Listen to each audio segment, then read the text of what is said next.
Oh, this is a boxing moment for those who love the sport. For those who love the fact that this channel first started off, we just did boxing. Boxing is what got me on YouTube. Because boxing was my life, for those who don't know. And these two fighters here is what really got me into the sport. Sugar Ray Leonard and Thomas Hearns. You know, Ali was before my era. But of course, I went back and saw the fights and got into it due to my family being embedded in boxing. You know, boxing was on television. It was bigger than basketball. It was bigger than football. It was bigger than baseball. It was the biggest thing in the world. Boxing was like every celebrity in the world would stop what they were doing to watch a boxing fight. Reminded them of the gladiator days. In their nature. Now, here's the news. A lot of different things transpired in the sport, but due to the fact of lack of internet, meaning it didn't exist, a lot of things happened that you didn't know.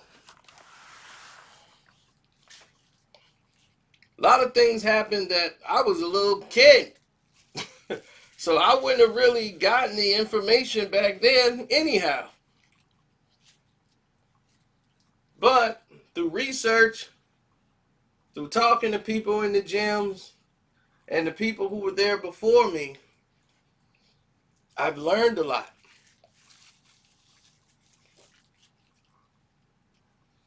And there were a lot of things going on at this time that you would not understand. Like, you guys didn't know Leonard Hearns 3 was on the table to be made.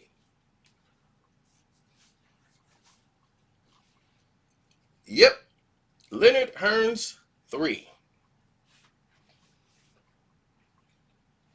Now,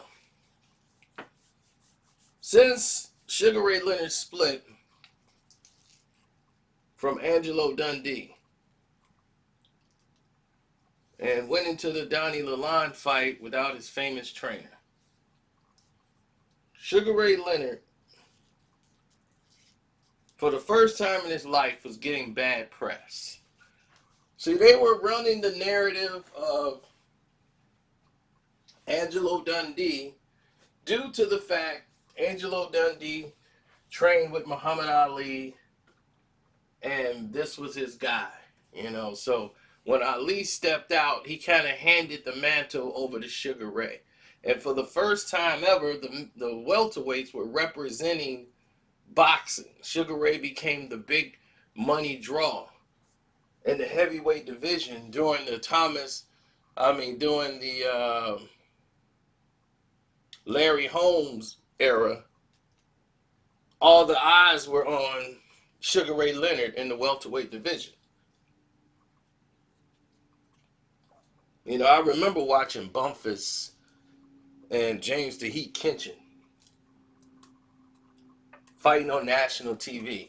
And I remember watching Thomas the Hitman Hearns come up. And being like this was one of my favorite fighters of all time, I was able to see and watch everything that transpired.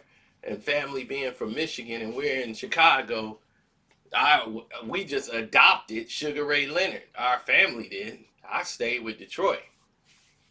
I wasn't rooting for Sugar Ray Leonard. I was rooting for Tommy. Like my family from Michigan. You know, Tommy from Detroit. All right, we got the Hitman. So Chicago, they were just going with Sugar Ray Leonard just to be against Detroit. So when Hearns lost the fight, they couldn't wait to call on the phone to everybody in Detroit. Yeah, what's up? Y'all Hitman just got hit. So it was just trash talk going back and forth then. There was no cordless phone. You know, if you was balling, you had the cord that just scratched all around the house.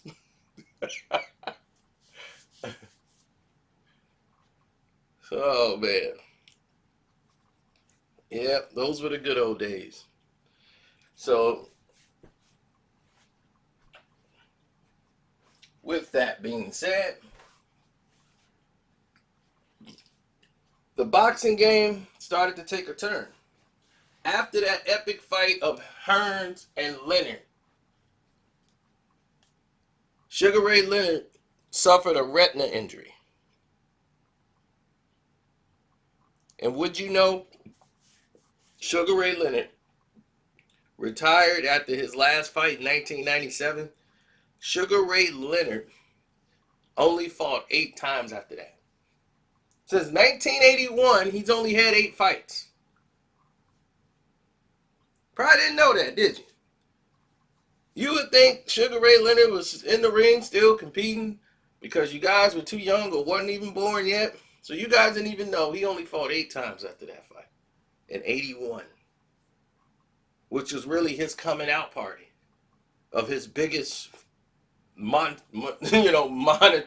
fight ever. That he only fought 8 more times. And he only had one big epic fight after that, and that was the Hagler fight.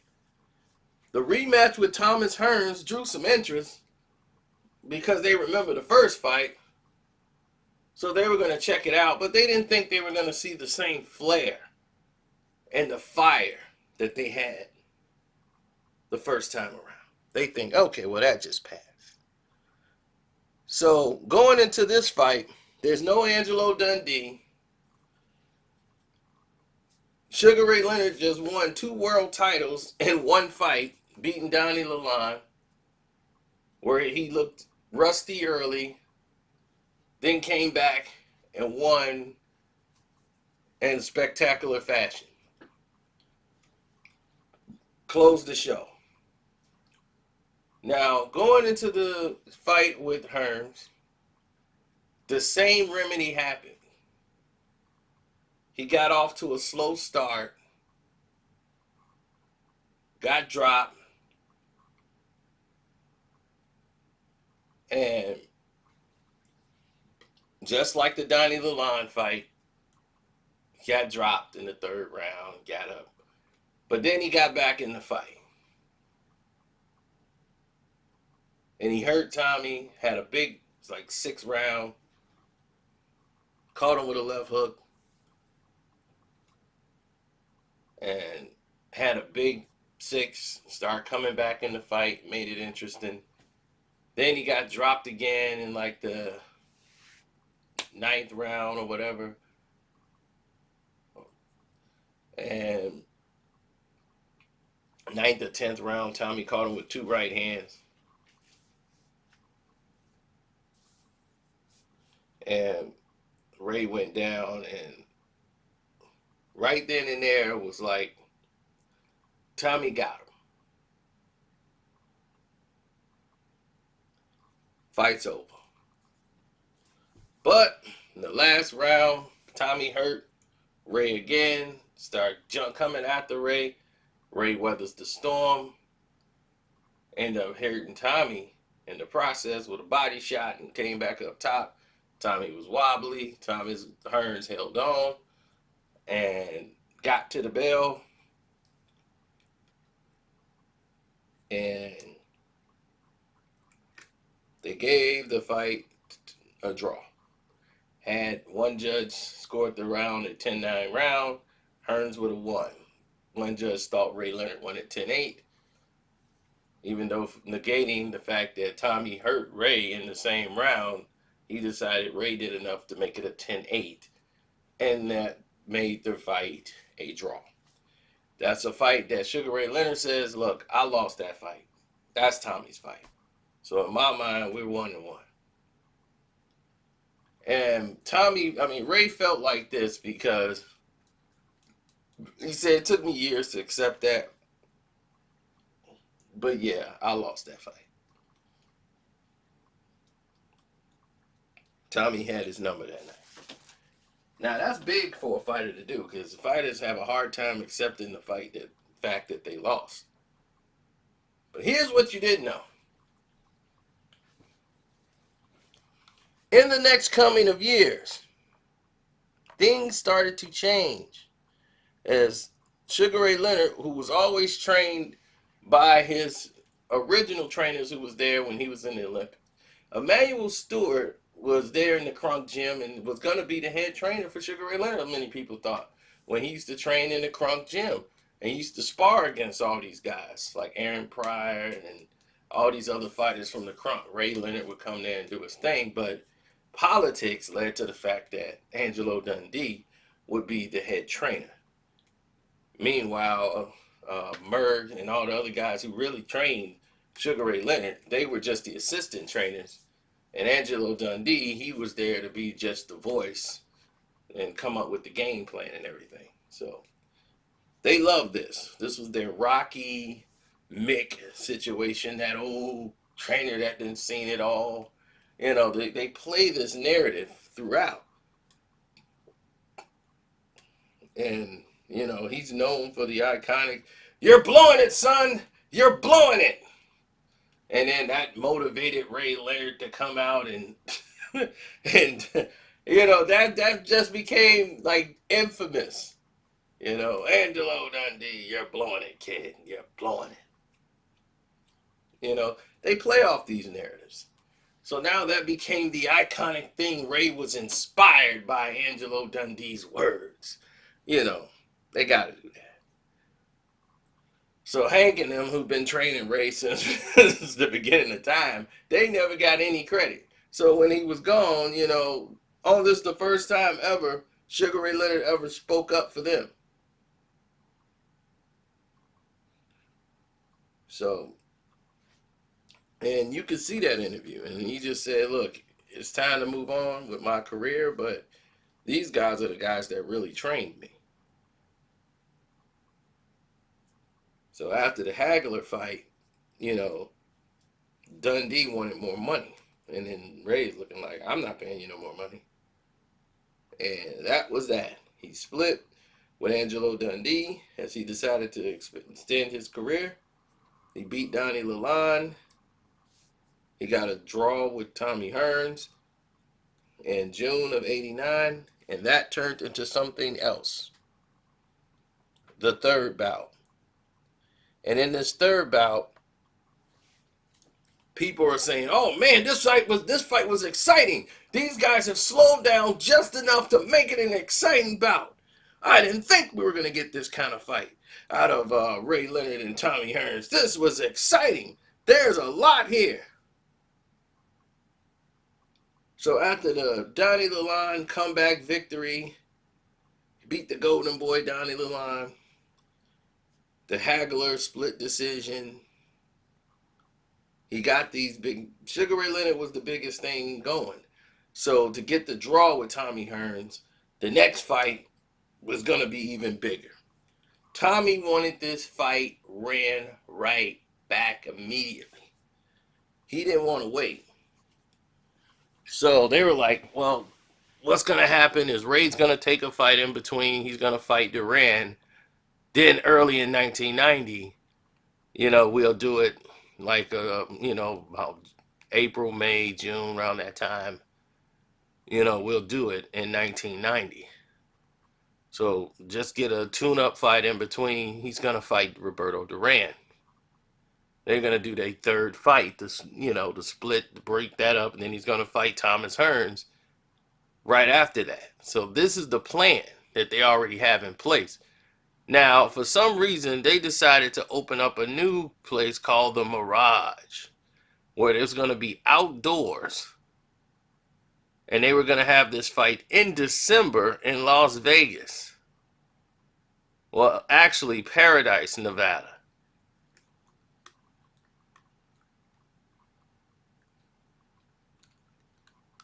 Which is Vegas.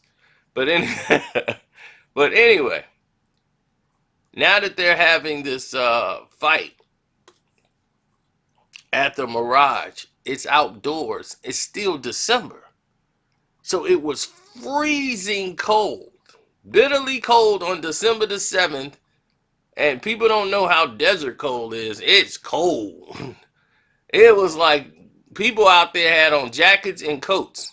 And you want two guys to fight with their shirts off and go in there and start fighting in like 40-degree weather in Las Vegas with chilling cold winds outside. That's how cold it was that night. This was the worst idea they ever thought about. So when they went into that fight in December, everybody's freezing cold. The fighters, Ray Leonard, they got a towel wrapped around him after every round trying to warm him up. Duran, he wasn't getting warmed up. He was just like dealing with it. And they just treating it like a fight and, okay, you're going to do this, you're going to do that. He didn't seem bothered by the cold at all. But he couldn't get to Tom. Ray moved around. He jab, jab, jab, jab, jab. Then in the last two rounds, Roberto Duran showed up. And definitely in the last round of the fight, he cut, man, he had Sugar Ray bleeding from everywhere. In the one round, start cutting him up, start getting to him. And like finally he stopped the fight. And that was that.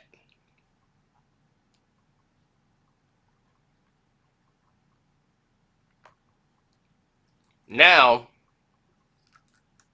everything turns upside down.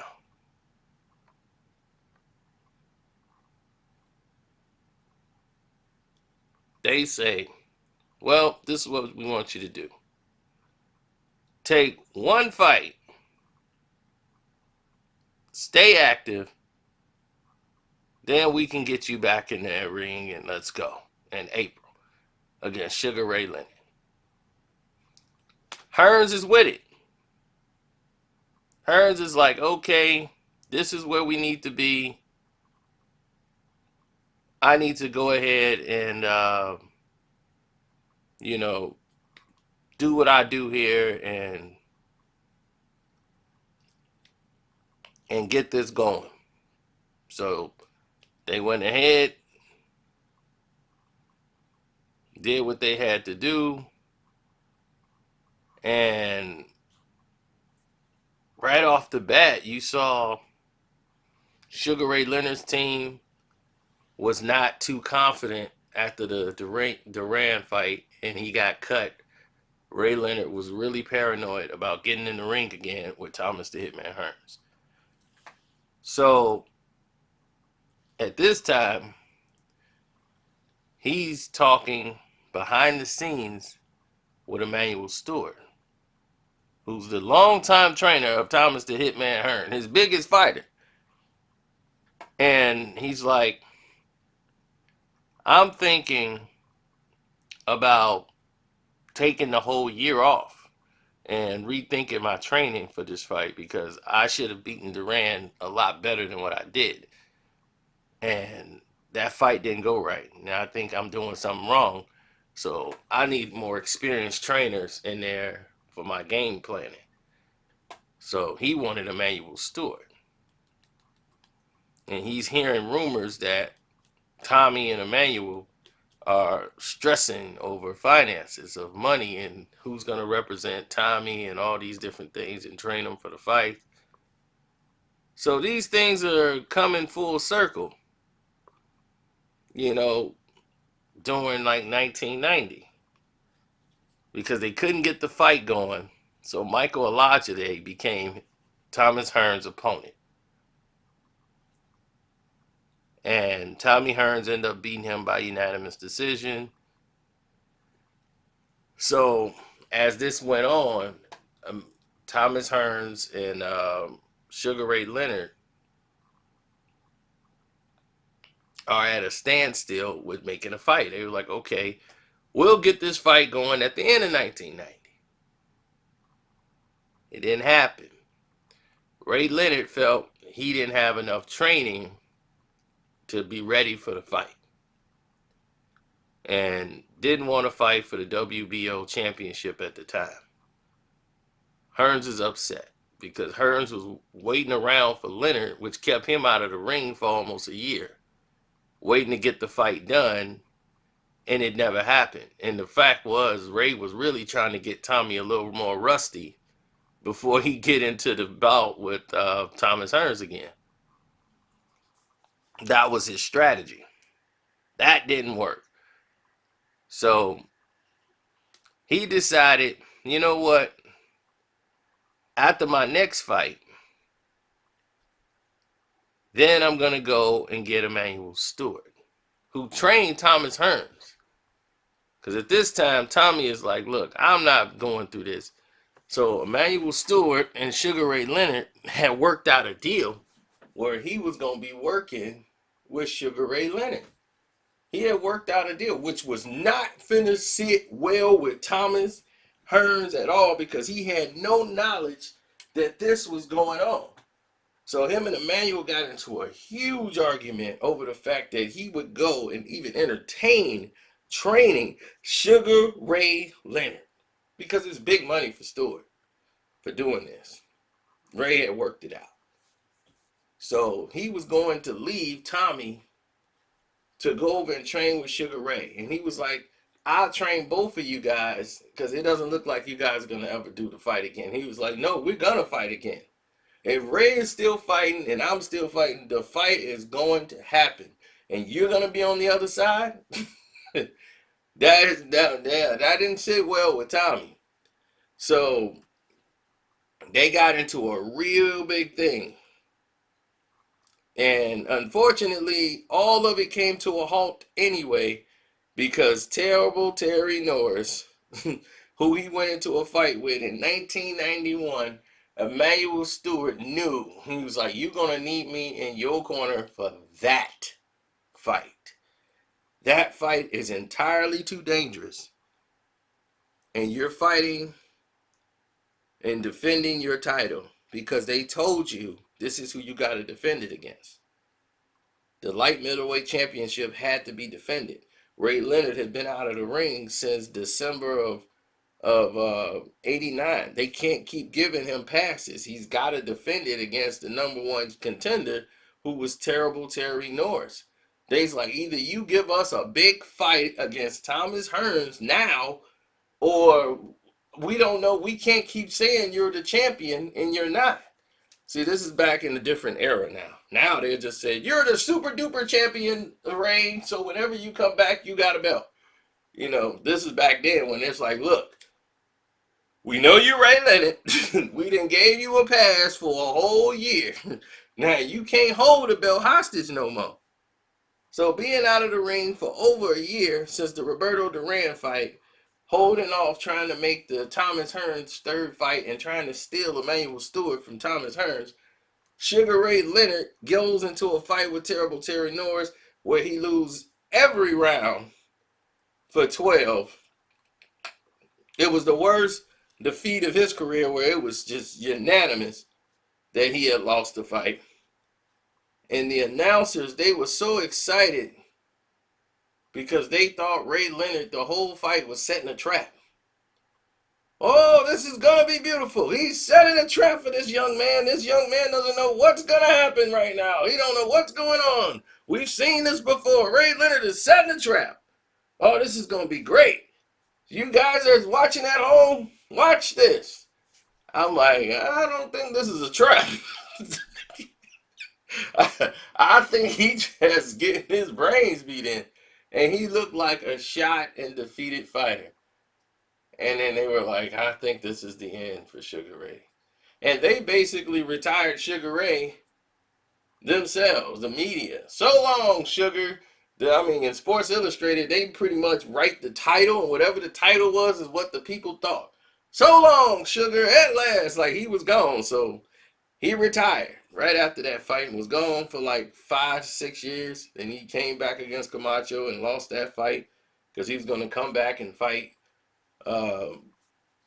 Oscar De La Hoya, who we will do a breakdown on him as well. So anyhow, that's that. I hope you guys got some information on this. There was a lot of things that happened during this day and age. A lot of different things happened, and we'll go through some of these boxing stories of the 80s. And we'll talk about a lot of stuff like real corruption. Real fixed fights. You know, like, that was a fixed fight with Canelo. I'm like, you guys have got to be kidding me. That was not even close to a fix. But anyway, all right, I'm out. Don't forget to subscribe and hit the notification button. And you can support the page by clicking the link below in the description box. And definitely hit me up on the Cash App. Carcino's the name on the Cash App. Once again, and I'm out.